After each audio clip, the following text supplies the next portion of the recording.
University police સ્ટેશનમાં 3 દિવસ પહેલા એક ગુનો દાખલ થયો હતો, જેમાં હકીકત એવી હતી કે ભગતસિંહ ગાર્ડન પાસે આવેલી નકલંગ હોટલમાં 4 આરોપીઓ દ્વારા એમને સળગાવવાનો પ્રયાસ કરવામાં આવ્યો હતો અને સળગાવવા માટે એક સોડાની બોટલમાં પેટ્રોલ ભરીને પેટ્રોલ બમ બનાવવામાં આવ્યો હતો.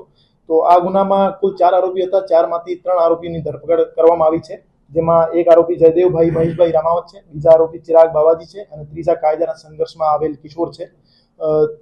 ત્રણેય આરોપીઓ સાથે ગહેન પૂછપરછ કરવામાં આવી હતી અને એમાં સામે આવ્યો હતો કે જે પેટ્રોલ બમ બનાવવા માટે પેટ્રોલ હતો, પેટ્રોલ પોતાની આવાસ યોજનામાં જ પડેલી એક બાઇકમાંથી ટંકીમાંથી કાઢવામાં આવ્યો હતો અને એને પ્લાસ્ટિકમાં બોટલમાં ભરી પછી સોડાની બોટલમાં ટ્રાન્સફર કરી પેટ્રોલ બમ બનાવવામાં આવ્યો હતો.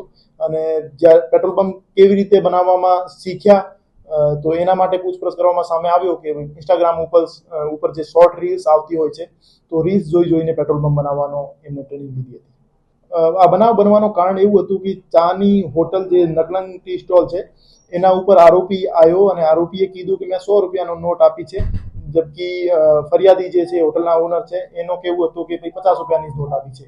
તો 50 રૂપિયા અને 100 રૂપિયાની માથાકૂટના લઈને એમના વચ્ચે બોલાચાલી થઈ હતી અને પછી હોટલ ઓનર છે એમના દ્વારા આરોપીને સળિયો મારવામાં આવ્યો હતો.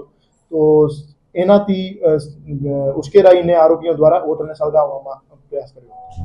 સાંજ સમાચાર ફેસબુક પેજને લાઇક કરો, વિડીયો શેર કરો અને વધુ વિગતવાર સમાચાર માટે sanssamachar.net વિઝિટ કરો.